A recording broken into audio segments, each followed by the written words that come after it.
Greetings, everyone. Please make yourselves at home. What is this about? Pronouncing your sentences. He killed my family! He killed them all!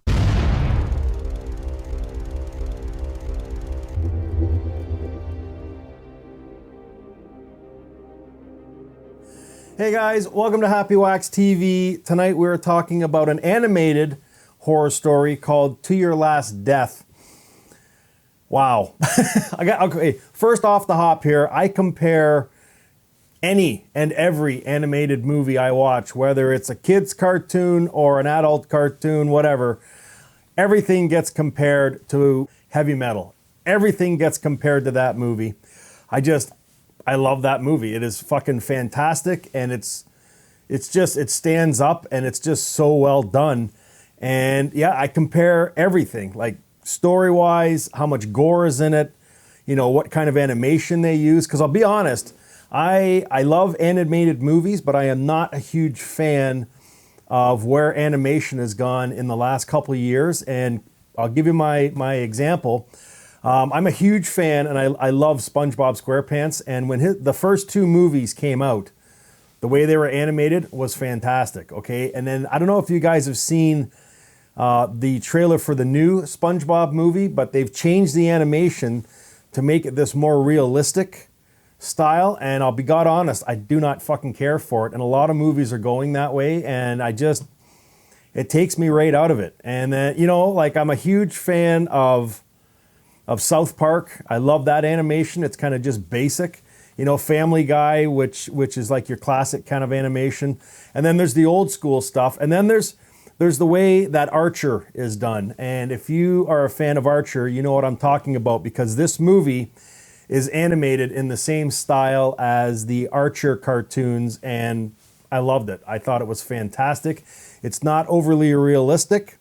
It's almost like they have like cutouts pasted on a background, and that's the same as how Archer is, and I fucking love that style. So right there, I thought, okay, I mean, we're already hitting the marks here. And then, I mean, this movie doesn't have like nudity in it. It's got one scene, it shows some breasts, not anywhere near the extent of heavy metal, but you don't need that in this style of movie anyways. But the gore is there. The gore is there, and the voiceovers are absolutely fantastic in this movie.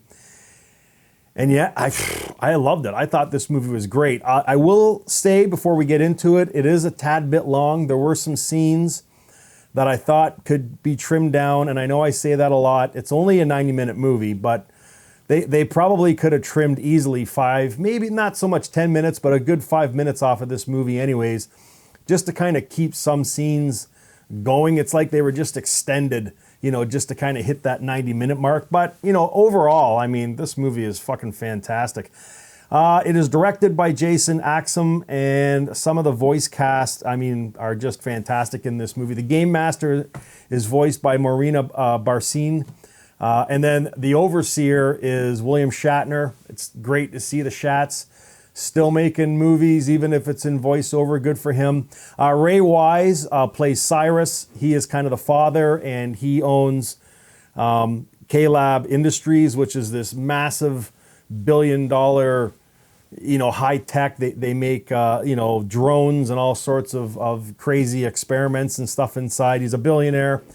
Bill Moseley is in this, and then you've got your main characters, which is Ethan, and then there's Colin, who are the two brothers, Kelsey the sister, and then Miriam is our main character. So long story short, in order to save her siblings, a young woman takes on her father and the powerful entity known as the Game Master, who ensnares humans into diabolical plots while their species gambles, or while her species gambles on the outcome.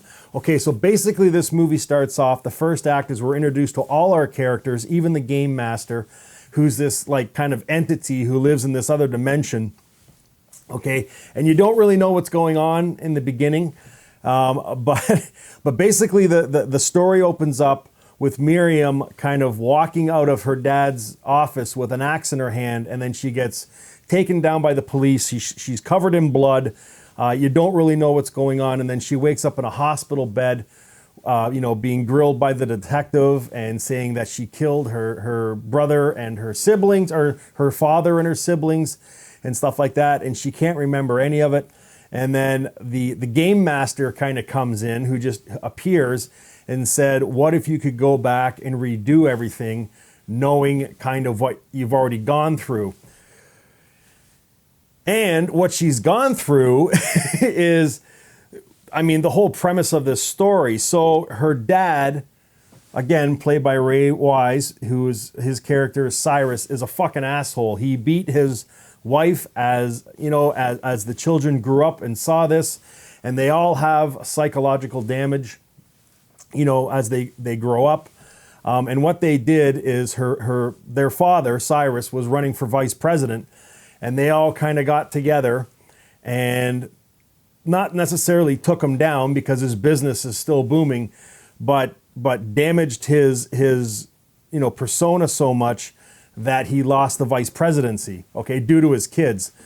So now we jump forward, and he has invited them all to his office, this massive building, and he's tricked them into thinking that they're going to be getting an inheritance of some sort, which is why they've all come, because again, they all have social issues, but they want a piece of daddy's money because he has a brain tumor, and they think that they're coming there so that he can make amends with them.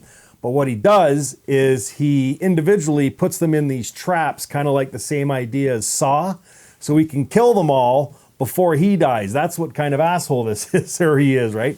So, but Miriam, in the first round, escapes, and then, and again, this sounds complicated, but if you watch this movie, it's explained way better than I'm doing. But basically, there's this race of beings, and the game master holds these events where they sit around, it almost looks like a poker table, and they make bets on how this is going to end. And I'm not really giving any spoilers because it's in the trailer, but what they do is they take individuals in real life, and then they make bets on how it's going to end. And they can do like redos and stuff like that. Like, you have to learn the object of the game, And so poor Miriam goes through these situations where sometimes she lives, sometimes she dies, sometimes her brothers and sisters live, sometimes she saves them. You know what I mean? It's whenever this race of beings calls a do-over until they get the outcome that they want.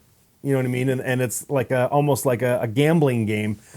And it's crazy. And it's an original idea, and I fucking loved it. Now, I know that is probably the worst fucking explanation of a movie you've probably ever heard, but just take my word for it. I mean, other than being a smidge too long, you will fucking love this movie. I thought it was fucking great. I love the animation in it. It's just basic, simple animation, kind of like the same style as Archer. There's lots of blood and guts in it, especially in the third act. And the voiceover characterization is fucking bang on the money. I mean, it just amps up the animation that much more. I thought this movie was great, and I'm glad I got a chance to add it to my collection. And I'm actually glad that I saw it so I could talk to it and recommend it to you guys. Now, if I was going to give this movie a rating, I would probably give it a good 7 out of 10. This thing is fantastic. Again, there's not a lot of movies that come out that are animated that are this style.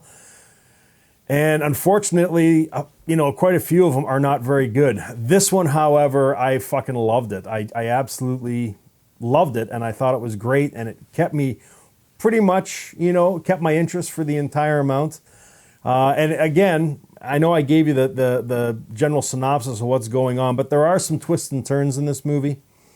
And it's just, I don't know. The characters are fucking great. And the one good thing about cartoons is you can fucking do anything. You can do anything. You can cut arms off. You can cut heads off. You can mutilate people. I mean, you can do anything. And you know what I mean? And it's all there. So much more stuff you can't do in a low budget horror movie. It's all in this animation, and it all fucking works. And I love it too, because if you go on IMDb and you look at the budget, it's estimated at $1. I love that they didn't give the budget away for it, but I can guarantee this thing wasn't made on a massive budget, and it hit all the marks for me, and I loved it. So anyways, yeah, I'm going to leave it there. I probably said too much when I was explaining to you, but just check it out, man. For even the third act alone, it's so fucking bloody and gory. You guys will absolutely love this movie. It's called To Your Last Death.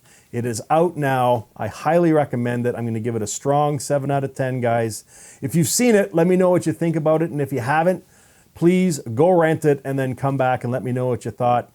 I love my cartoons. It's not as good as Heavy Metal, but it's ranked right up there. And goddamn, I love this movie, guys. So until next time, stay scared.